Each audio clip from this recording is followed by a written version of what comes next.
Well, it's afternoon for me, everybody. I guess it's evening for James and our guest, M. Stern, but this is Logan speaking from a blank screen because I am having internet trouble. That's fine. We're going to power through. But James and I are here to talk about Kingdoms Trembling and the weirdness in Sword and Sorcery with author M. Stern. Welcome to another episode of Rogues in the House podcast. James, how you doing? Doing good. How are you Good. keeping up with that storm over there? Oh, it's fine.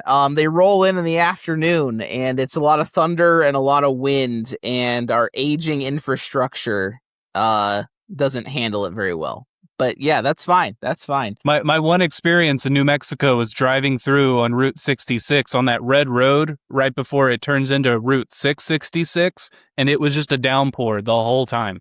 You Oh couldn't yeah, even see the road. yeah, yeah. I'll tell you what, I was never so excited to get to Texas. Oh, that's funny. Yeah. Well, you had mentioned earlier before we got on tornadoes, and I'm from Nebraska actually, so I'm very familiar with tornadoes too. So, ta-da! Yeah, those are some very weird phenomenons that happen in our real world, which is pretty apropos considering we're here to talk about probably and when we say weird, we mean it in a very good way. A very weird sword and sorcery novel that came out from DMR by M. Stern. So yeah, hey, introduce yourself to our listeners and tell us what you do and more about your book. I am M. Stern. I'm an author of Sword and Sorcery, horror, and science fiction. And my stories have appeared in about a little over 24 anthologies and magazines so far over the past couple of years. Early in June, my collection of all previously unpublished Sword and Sorcery stories. My debut collection, Kingdoms Trembling, came out from DMR Books, and I'm thrilled to hear that you've enjoyed it, and thrilled to hear it called weird. I do take that as praise. So thanks for having me on. Weird fiction is one of those things that's kind of like interchangeable almost with sword and sorcery, which leads me to getting into the BAZAAR of the bizarre, which are all the things that we are excited about in the world of swords and sorcery and adjacent. Logan, why don't you start us off? What are you excited about in the world of sword and sorcery? I picked up a book the other day, and I think I'm late to this party for people that read, like, I guess, a popular fantasy or, like, I don't know, fantasy you would find in a Barnes & Noble. I picked up Black Tongue Thief by Christopher Buehlman, I believe, and it's very good. It's very funny, but also very dark, and it does do a lot of the weirdness. It does not explain magic all that well. I think, obviously, by intent, which is something that I think makes sword and sorcery shine when, like, the weirdness just is allowed to be weird. And I'm about 150 pages into it, and it might be my favorite traditionally published book that I've read this year so far. At least that's in the running. Yeah, I've heard good things about Buehlman. I need to dive into him still. I mean, in terms of sword and sorcery stuff, well, I actually I haven't read it yet, but I picked up a copy of the Elric book, where the Elric at the End of Time. I found the one of the Michael Whalen ones, and my favorite Moorcock is the Dancers at the End of Time, the Alien Heat trilogy. First book's dedicated to Hawkwind. This is the Elric book where it crosses over with that, like, portion of the multiverse, I guess you could say. I'm going in spoiler free. I don't know how he approached that, or how the book is really regarded with respect to the other Elric books or whatever, but I was happy to find that one. Of course, the difficulty was finding the Michael Whalen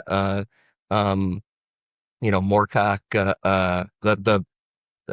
those original presses, is that you don't want to touch them. Like, I've got this beautiful paperback, but I'm gonna have to suck it up and read that at some point. I don't know if that one's even ever been repressed or anything. I don't keep up super close on that. But so I'm looking forward to that.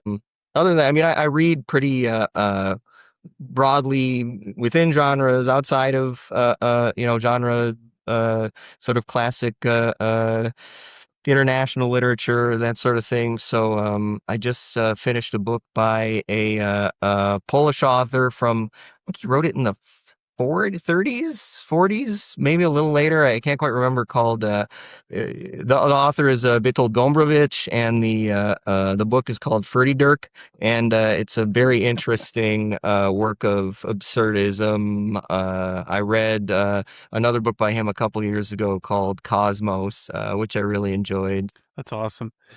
Yeah, and even though we're a podcast dedicated to the genre of sword and sorcery, I always tell people, I mean, you need to read widely. If you're going to be a fantasy author, if all you read is fantasy, it's just not, you're just not going to produce anything that people haven't read a million times before.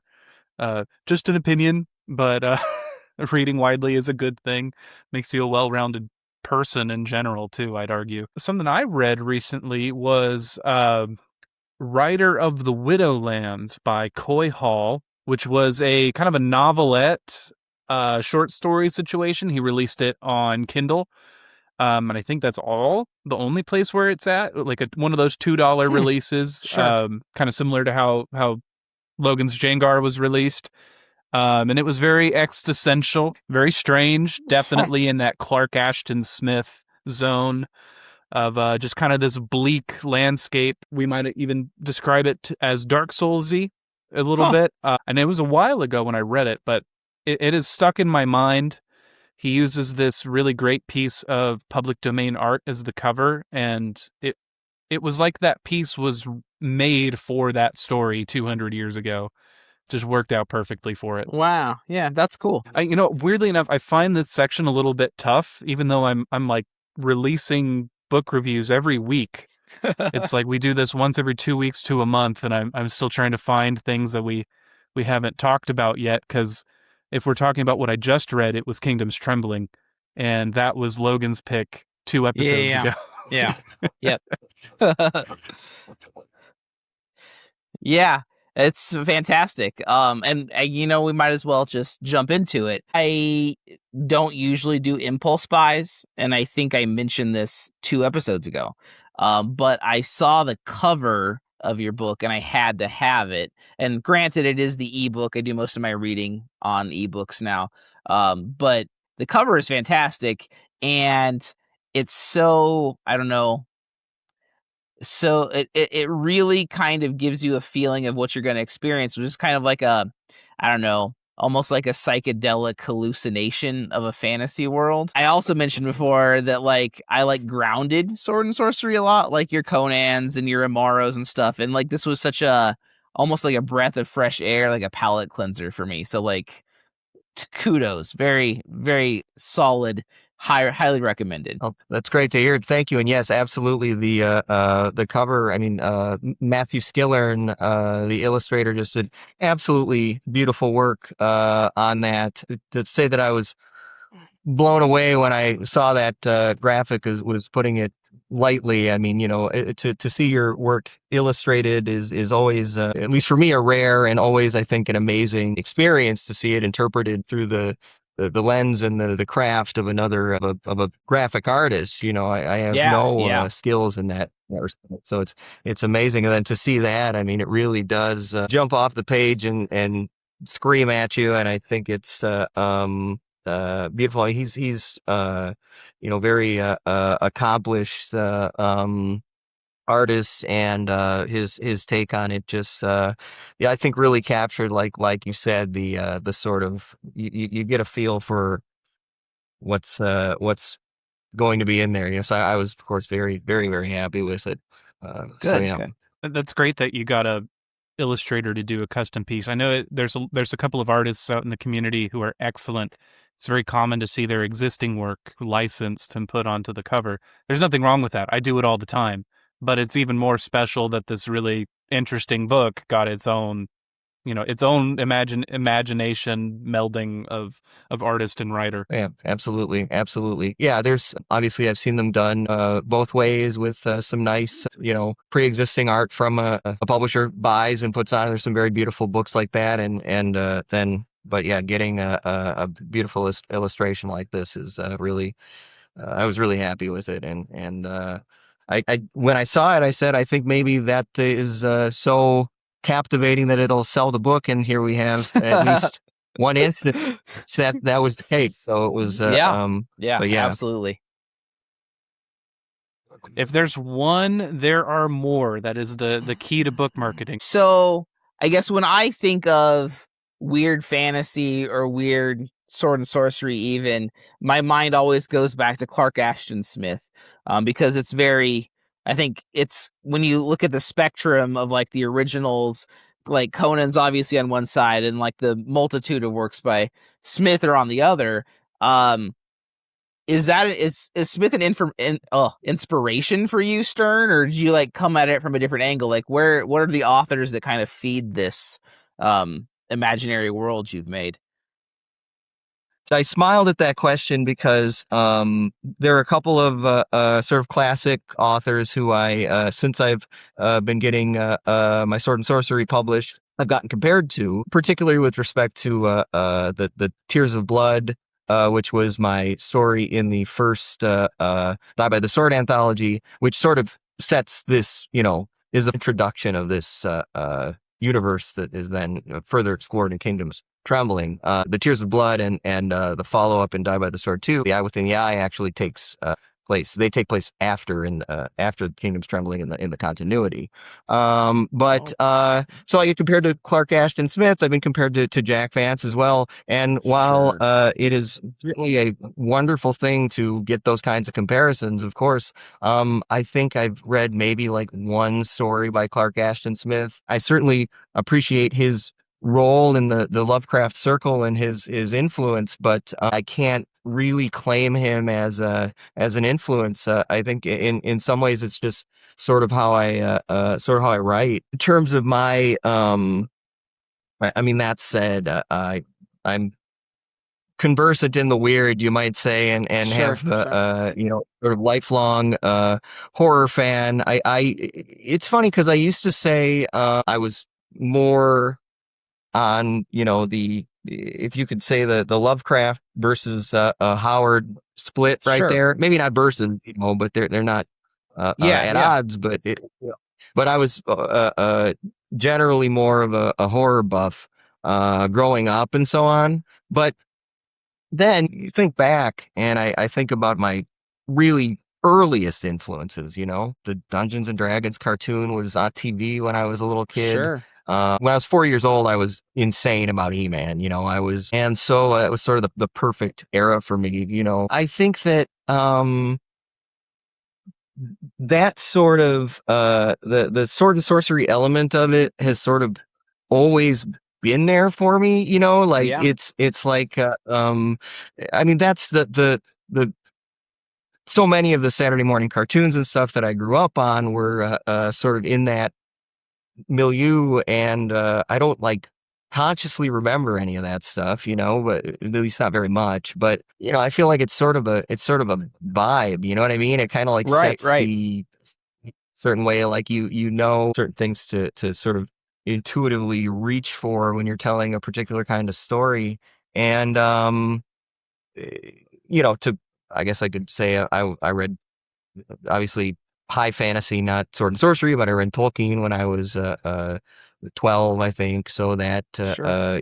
so I guess that's just to say where the sword and sorcery part and the weird sort of match up. And maybe I suppose to speak to James, the question in your email, maybe this is a good lead into that in terms of weird inspiration. I'm a fan of both what you'd call a weird fiction proper, maybe, the Lovecraft circle of cosmic horror, these sorts of things. And I write some of that or stuff that's influenced contemporary horror that might be recognizable as having cosmic horror elements in there. But in terms of weird stories that inspired this book or my Sword and Sorcery directly, it's not so much. I mean, yeah, but I could say also as a horror buff, I'm a big fan of, some body horror. Stuart Gordon, obviously, who was Sure. influenced by Lovecraft. I mean, I love those movies, Reanimator, From Yeah, yeah. Beyond, and actually, yeah. I mean, and his later stuff was good as well. Obviously, maybe there's some, you know, Cronenberg, John Carpenter's The Thing. Maybe if you get away from body horror and into just, Nightmare on Elm Street, these sorts of things. I mean, that is always sort of a part of my aesthetic sensibility, I guess you could say. In terms of like direct influences for this book and these, sort of sword and sorcery stories, one thing that I said at the time when I first wrote, or when the Tears of Blood came out, and which I think holds true to some extent for Kingdom's Trembling, is so I've got a T-shirt on. If you can see, that's La Planète Sauvage, the Fantastic Planet, by it was a film cartoon film directed by René Laloux and written by Roland Oh. Topor, who was French. He was involved in Jodorowsky's Panic movement and sort of did a bunch of different stuff. So, have you ever seen that movie? But I wouldn't say that I was influenced by it in any direct sense of theme or narrative choices. So if you haven't seen it, it's about a world in which people are sort of uh, relegated to the status of pets of this big alien, these race of Yeah. alien giants called Grogs. So it's not really that, but it's just like I really like the way that built that they built the world. From what I understand, it was based on a novel as well. So I'm not sure by a guy named Stefan Bull, but I don't know Hmm. how much came from the book or not. But I really like the fact that the world is so fleshed out in terms of like you get the impression that someone sat there and said, "What is the weirdest idea that I could come up with?" And then how how can this be justified within the context of the narrative, within what this world is, to make it all sort of work together? I mean, in that movie, I think it's like a box that if the people touch it, get eaten by it, and then there's the people are sort of forced to fight in sort of a cockfight kind of thing, only they have this monster snapping monster thing strapped around them so that the monster and so just stuff like that. And I think again, while I wouldn't say that it was direct, it just sort of that mindset. But then I also do have some what I would call direct inspirations for particular stories, though they don't come from necessarily weird fiction, but just sort of fiction in general. One you could say is from fiction, and the other is from history, and then a third is from purely psychology, you might say, my own personal unconscious that I arrived Sure. at in an interesting way. I have an insight/question. Um, so, because you talked about some of these things that like I haven't heard of, and maybe a lot of our listeners haven't heard of. So, I guess to kind of stitch it together, horror definitely seems to be a huge component to like that weird feeling because horror has a habit of kind of getting into our like what we're afraid of, which sometimes isn't always rational. Which, when you externalize those irrational fears, can take some very strange shapes. And then writing a sword and sorcery story, but then also looking outward in those interesting places where maybe other writers aren't looking as much. You can kind of borrow some, or not necessarily borrow, but see examples of, and then take your own spin on something that you wouldn't normally see within the genre. A way that I noticed that you did this right in the beginning of Kingdom's Trembling was the very first, like the little flash fiction where he's I forgot what the Yeah. character's name was, but I loved this intro. He's just like talking about his hopes and dreams to a lady love, and I'm like, when was the last time I've read a pulp story where it starts with romance? You know, I loved that. I absolutely loved that. And that's not a weird element, but it is unconventional. And it's also fits perfectly within the mold in a lot of ways. It's just not normally where you'd start a sword and sorcery story. But here it just kind of set up, like, because it's such a bright piece of flash that everything else to follow is just going to get darker. Yeah. And it did. Yeah. Well, thank you. I'm glad you liked that one. And yeah, I was excited about starting it with that. When I first wrote that, I wrote that as the beginning to the full Oath of Rain story. That was the where it comes back later. First of all, since I had sort of the conceit of the stories moving forward in time, and there being an event right in the middle, which is the earthquake, and then it moves on past that. In the context of the second Oath of Rain story, it's a flashback, right? Like it's the thing that he's flashing back to. And so I thought, well, since I've got these laid out in time, why don't I just have that be the earliest one? And then it also, sets it up. I mean, that juxtaposition, I like doing that kind of stuff. Like, that was very intentional, like that you have the romantic sort of starry-eyed beauty, and then it jumps right into the Furox, like screaming, like you're trying to be like, I think too, like, just the fact that it's short and it sort of gets you into the book, like, Yeah. and then the intro to the Furox part is sort of, he's like screaming. That's sort of short as well, with a completely different, a sort of an opposite vibe. And then there's Sure. that, like, he's out there screaming and swinging and people are shooting arrows at him and stuff. And then, so yeah,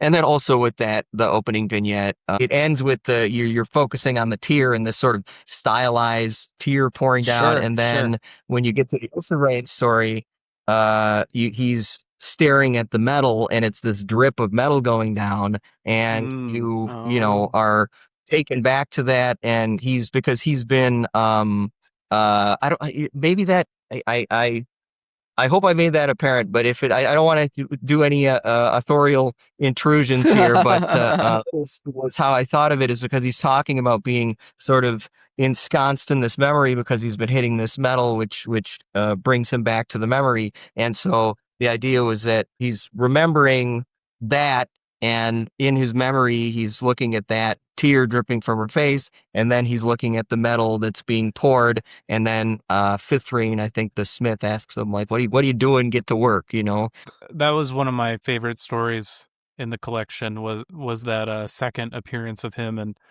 I didn't realize it at that moment because without their names, like I kind of just roll with them as a reader. Like I don't like fully cement, like, oh, I like, if it were John Smith, I'd be like, oh yeah, John Right. Smith from the beginning, I remember that. Yeah. But then because it's a strange language thing. But then by the end of that story, which I won't spoil, it had given me enough to where I was like, oh, he was remembering Yeah. the thing I really liked at the beginning, and Yeah. then it was almost a delayed reaction. But that's kind of the cool thing too with things like that, is that they're there, and when they don't even have to be obvious, but then the readers can, when they reread, or if you have really Yeah. analytical readers, it rewards them. I love that kind of subtlety. Well, I'm happy to hear that. I really think there's a lot of ways to enjoy this one. You know what I mean? And if somebody reads it and they think like, wow, that was something jumps out to them, that was a crazy fight scene or whatever, that's fantastic. And then if they're walking around later and, like you said, they think, wait a second, was that guy? I got to go back. I got to read those others. That's a beautiful thing to hear, Before we move too far from the opening one, I wanted to say that story really, really made me feel like kind of like a 1001 Arabian Nights type thing, because it had kind of like the Arabian Nights kind of has this like framing story, and it deals with romance or whatever, but something about how you presented it in the beginning really struck me that way. And my mind when I'm reading, especially like with such well crafted, I guess, worlds and characters and stuff, like I imagined like a Bedouin wandering the desert and finding this alien book that like somehow crashed to Earth, and that's what I was reading. So like maybe that's like a weird thing for a reader to do, but like that's what I built in my head. I don't know. My favorite one I really like, and I can't remember the title, so I'm so terrible, but it's the first is it Fear Rock's story? Yeah. Because yeah, and juxtaposed with the short vignette at the beginning was cool. Kind of like I didn't know what to expect, right? This was an impulse buy. So we started with the vignette, and then like you said, you get thrown into like this crazy battle, but the battle, like you kind of like go in and out between him being like sort of conscious with the wizards and going back and forth, and the battle is like this is gonna be a roller coaster.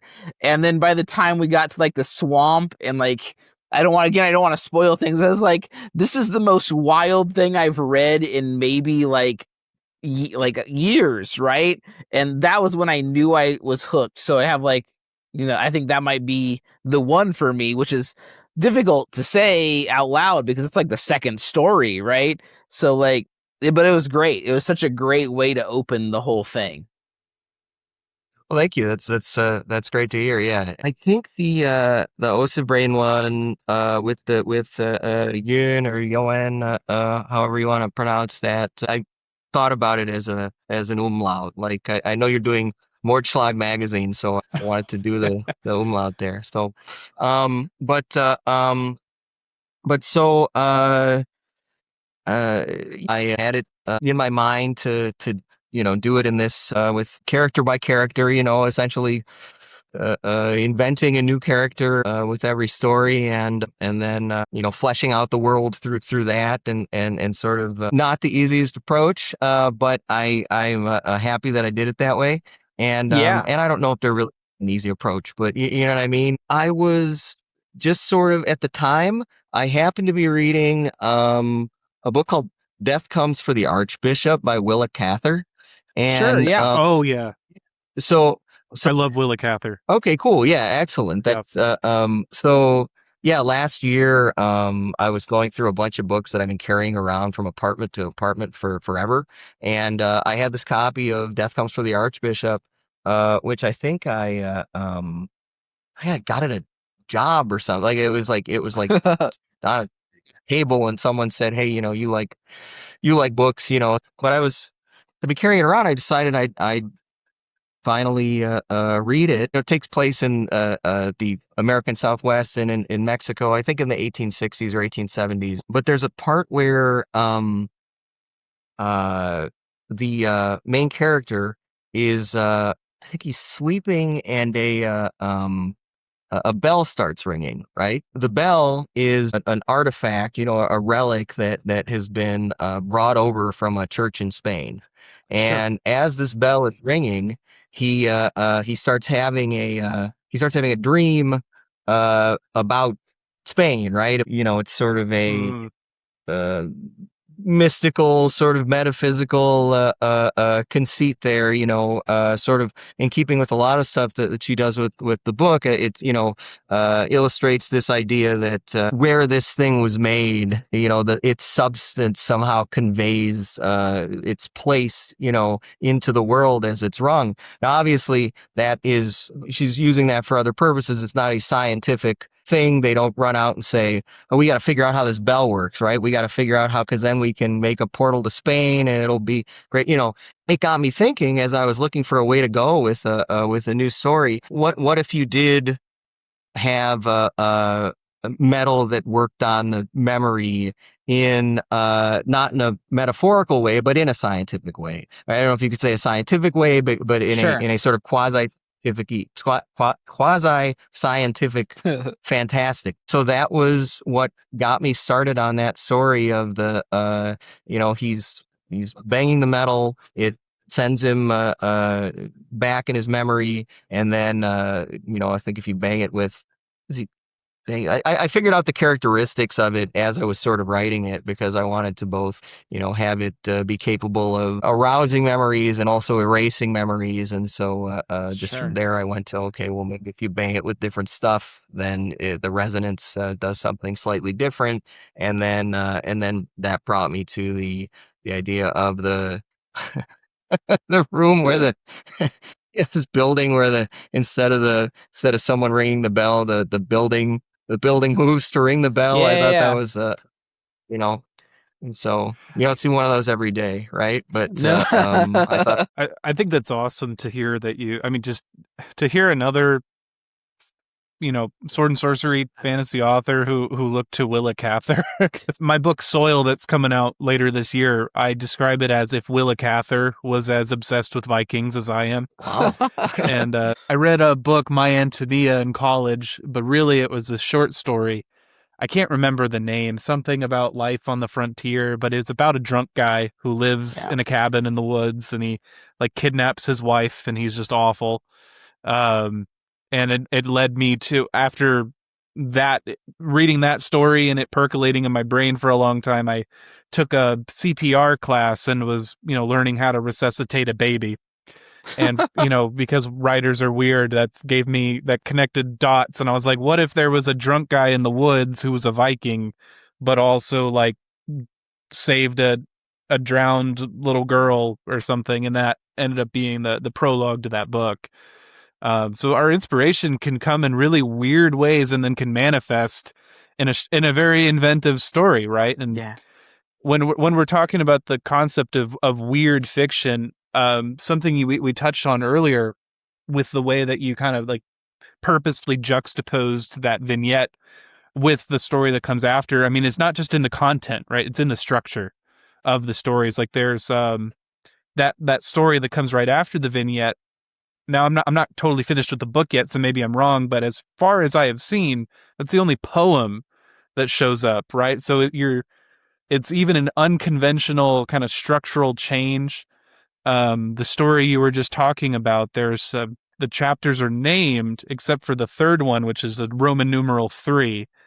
And so the book, like physically, is kind of throwing you for a loop. So I thought those were interesting choices because it's obviously very intentionally built. And then every now and then there's just something that like shouldn't be there that is supporting that whole, like Logan said, it feels like this crashed from an alien planet.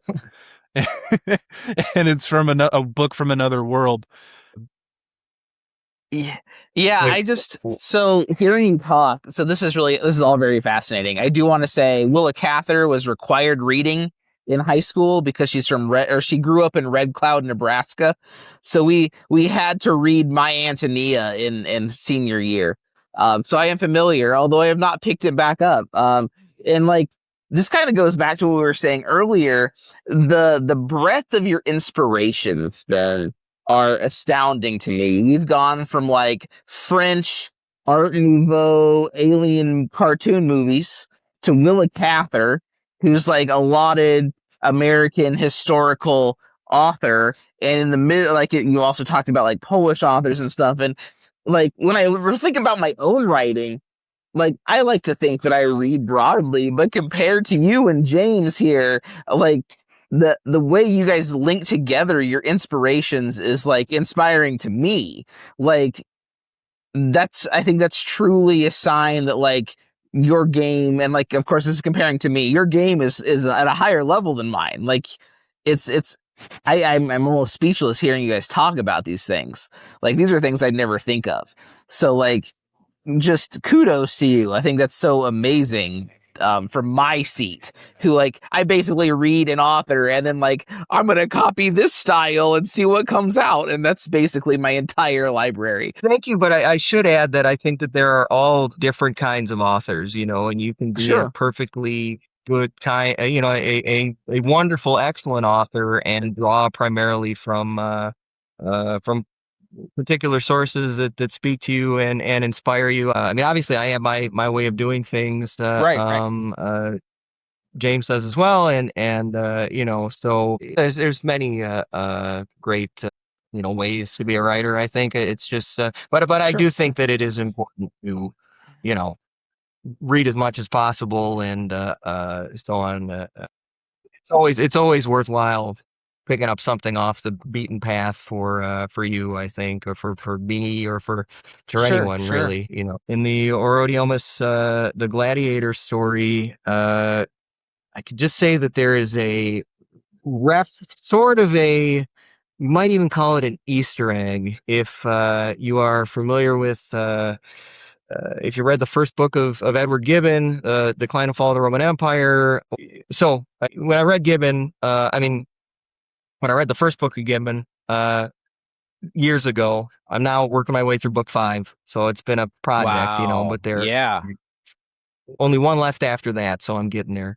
There's a story about Emperor Commodus, who was a son of Marcus Aurelius, and he's one of the contributed to the collapse of the empire. And one of the things that he did was he would spent the empire's money by importing all these animals to shoot in the Sure. arena. Yeah.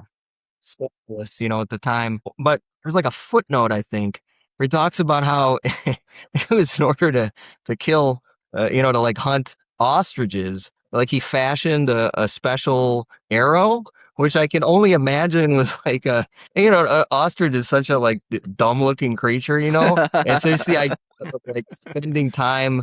I'd imagine maybe there's a historical record of what it looked like. I'd imagine it being like a curved blade or something at the end of an arrow, just to lop off this ostrich's head in front of a crowd of people. It was, yeah, like and so that image is something that I sort of turned up I took that idea and turned up the volume on it, I think, in a way that was more consistent with this world. Granted, it's not an empire. It's a kingdom at this point, Khazal. But so you guys will see that one when you read that story, and you might get a kick out of where I go with that one. You just gave me a question, Stir. If Khazal's not an empire and this is Kingdom's Trembling, is there like an empire's quivering coming in the future? Hey, we'll see. I'd love to. I would absolutely be thrilled to revisit this world in another book. I certainly have ideas, and I don't like to talk about stuff too much before anything is moving that direction. The book just That's came out and smart. so on. But if you enjoy it, if anyone out there enjoys this, thinks this sounds interesting, gives it a shot, and says that they love it, as always, reviews, letting people know, word of mouth, telling your friends, posting about it, letting saying kind things about it to DMR. That is always good if you want to see more. To just let the world know wherever you can that you want to see more. Absolutely. Absolutely. Yeah.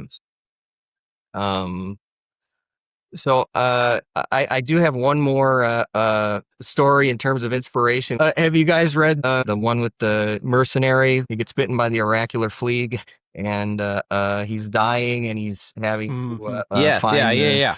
So that was another highlight for me. Oh, cool, great! I'm glad you like the story. Yep. The scene where the dudes beat each other with logs, right? The inspiration behind that, this is a completely true story, right? But this is the one that stemmed, purely from my unconscious. So there have been a handful of times in my life. One I remember in 2005 or 2006, and then a couple others in between, when I've been sleeping and woken up on my back, and I've looked up at the ceiling, and I've seen letters in sort of purple, ethereal kind of, sort of moving around like that. And when that happened the first time, and I think a couple other interim times, I told myself, I have to remember what those words, what that says, right? Like I'm getting something from somewhere, inside or outside, in those purple letters floating around on the ceiling, and I just need to write that down or something. But I'm gonna go to sleep first. I don't remember, And then so I fell back. I don't remember it, right? So fast forward to 2019, and I can't remember what was going on. All I remember is that I woke up and that happened, right? Like I was sitting there, staring up at the ceiling, and I saw these letters, and very clearly it was spelled out to me. And I was like, I got to remember this. And this time I did remember. And the words were log duel, Logduel. I wrote it down, and I looked at it. What the hell does that mean? Like, what's a log duel, right? So, and I was like really looking for meaning in that. Like I was like taking it like anagram generators and try conjugating it with people's names to try and see if I could tease any meaning out of this meaningless phrase, And I was like, man, the human mind is just filled with meaningless crap. Like there's nothing, you know what I mean? There's nothing to that. Oh, that's amazing. The tears of blood came out, and I got just the idea that I wanted to start writing sort of prequel stories around the main one, and so this would have been 4 years, 2023, like 4 years later. And I was sitting there and I was thinking, well, I should do another story in this universe, and that's when I realized that what a log duel is. What I was being told is that a log duel is two dudes picking up logs on straps and beating each other to death with them. That's a log duel. And so, an interesting kind of place to find inspiration, I guess. But I think it turned out all right. Yeah, no, totally. that's amazing. Yeah, like I love that fight scene so much because it's such a weird thing to have, like in a book. I don't know. I'm not conversant enough to say that. Maybe there's log duels all the time, but to me, it seemed like a thing that was sort of unique. And when Dave said, like, you got to get a scene that you want to, let Matt Skiller know what scene you want for the cover. And of course that's a heavy task. I was like, Yeah, maybe you can pick one day. And he's like, how about you pick one? And I was like, okay, I'll pick one. I was thinking about having the log duel scene, but obviously because it has that sort of interesting history as well. But I was like, no, if I did that, like nobody would know what the hell this book is about. They'd look at it and they go, what is that? Like it's a sword and sorcery. You need a sword, you need some sorcery. So I think the Zeref scene was definitely the one to go with, obviously, but if anyone likes the log duel scene and wants to do some fanfic of that, the drawing, not written fanfic, but do a drawn interpretation of it, I think that would be it would warm my heart, especially where he knocks the guy's head off with the log. That's a beautiful, captivating. That was a good scene. Before we do move to the ending segment of Hawk and Wares, I would be remiss if I didn't mention the okay, so there's this thing in Star Trek where, like, let's say Data is talking to Picard, and their formula is basically like, Captain, we need to tech about the tech and the engine and space and the teching and the tech. And I kind of, you can just, it's a linguistic thing where you just kind of switch out those words with things that sound like techiness and like they mean something. With Kingdom's Trembling, you do a thing where there's just kind of like names of things. Like I think snids are like little teleporting flies. Yeah. The way that you have arranged these words, I think this is an important technique because when you're trying to create something weird, because you use that linguistic principle of like using context so that you know what you're talking about, even though it's like nonsense to the reader. And then as I keep reading, I'm almost, I'm more than halfway through now, approaching the ending stretch of it. Like, I'm like, oh, yeah, a snid. Yeah, I went to bed thinking like, oh, there's a fly in the room. Like, oh, fucking snid. And but then there's a glossary at the end, which I feel like it doesn't happen a lot in pulp. Like that's usually like a Sanderson thing to put like an appendix in. But here it's like you put it in world. Yeah. with like a historian writing on these topics. So not only have you made these weird words and concepts, but then you gave us a guide to make sense of it. So it's not, I don't know. I think that's something that people need to take notes on. The story behind that as well, which I think was very intuitive. I had 3 stories written earlier that I hadn't done anything with. I talked to Dave about the fact that I was working. I had done some work on them, and he had asked me about doing a book. He was getting his calendar together for the following year or two. So he asked me to see the first 3 stories. We then met up last year at the Detroit Festival of Books he was in town for. And cool. I sat at the table with him.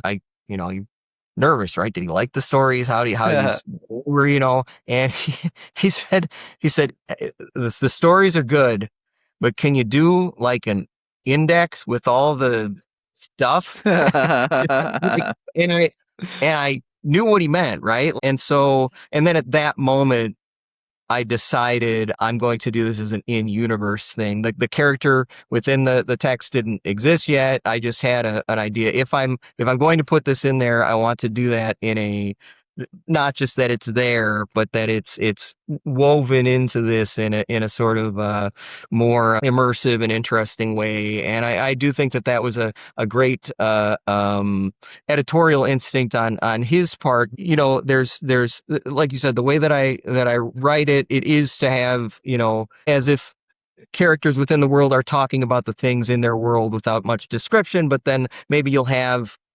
some light shed on it here and there, some light shed on it later. I'd like to think that all of the stuff does get described through the text, but I also think that it can be burdensome if you have so many concepts and stuff, that just taking that burden off of the reader with an index like that, and also having it be a fun other part of the story, I think is very helpful, and has proven very helpful. It's a very immersive package. I don't feel like I get immersed in fiction a lot. Like, I enjoy fiction. I enjoy the ride, but I felt like I was, like I said, looking at a piece of history from some other alien planet with this. And I thought the glossary and the introduction being in world really add to that. Great. Lovely to hear. Thank you so much. Yeah. Yeah, the proper noun thing, or just having like stand-in words, it's, I feel like it's a meme in the world building community, which I'm not really a part of. I'm not a world builder. I kind of world build by the necessity of being a fantasy author. Like, most of my work was done 6 years ago when I had more time for like RPGs and stuff, and now it's just like you're pulling my arm if you want me to make another setting. But, there's a balance, because on one end it's like, oh, we went to the, I'm not going to try to come up with an example, but you know what I'm talking about, where they're just throwing out words that are just words. They don't mean anything. But then the example that I have to obligatory bring up Steven Erickson in every video appearance I make. His world building is very famous for being super immersive and elaborate, but not explaining anything to you, in that sense that this story was produced in that secondary world. The example that Steven Erickson has given in an interview somewhere, he had mentioned, like, okay, if you live in the United States and you have a book that mentions San Francisco, you don't need San Francisco to be explained to you. You know what that is. Oh, sure. That's kind of his approach to fantasy. Yeah. It's very much the side of the balance that Kingdom's Trembling is on, where it works within the context of the book. Yeah. Because the book is produced to be that immersive package. It feels like it's a product of another world, which is just, bar none, my favorite approach to world building. Right. Yeah. So this has been the Compliment and M. Stern episode. Yeah. You guys should go read this book. You don't know how long I've waited for that. No, I think that's great to hear. And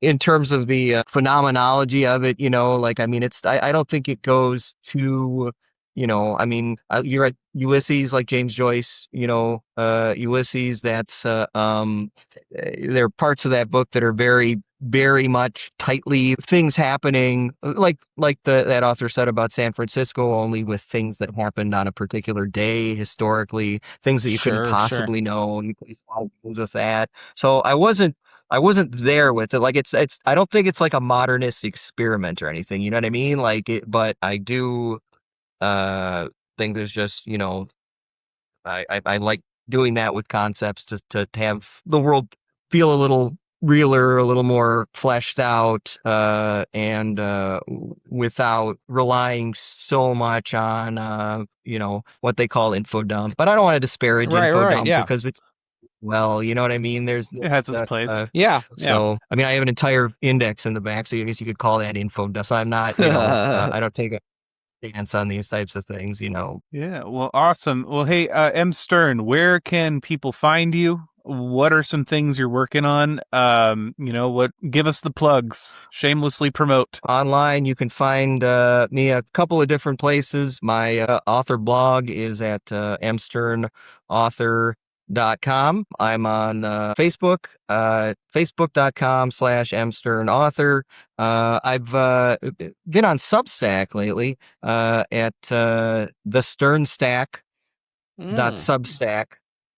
Nice. I think that's the address. I've been doing some, interesting stuff over there, going experimenting with it, going back and forth on it. And then, yeah, you can read Kingdom's Trembling. You can buy that through DMR Books.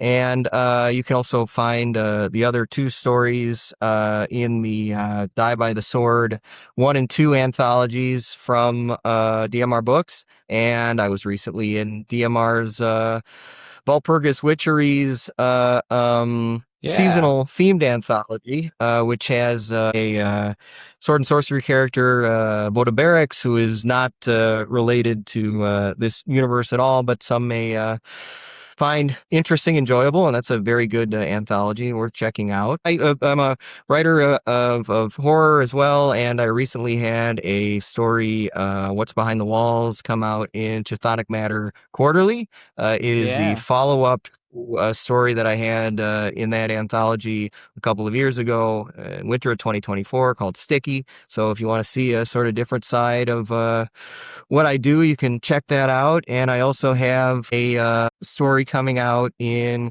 Chthonic Matters themed anthology in August. It's supposed to come out in August. That story is Sherman Dismantled and Afloat. And then the next year, way next year, end of 2027, winter of 2027, my third in the thematic triptych for Chthonic Matter Quarterly, called The Move Out, is supposed to be coming out in is slated to come out in that issue of Chthonic Matter Quarterly in winter of 2027. So, Logan, you got anything new? Oh, unfortunately, no. I mean, I made a big promise to get a Jengar book out this month, and I do believe it will be done by Friday. But work has been exceptionally busy, and we've had some, just normal life stuff. So I'm a little behind schedule, which is just a warning not to make promises before the work's done.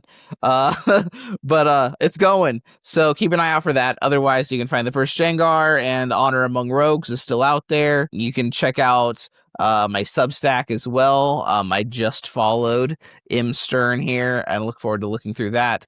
I do have some stuff coming out on Substack. So yeah, there you go. Yeah, you've been doing the Substack push.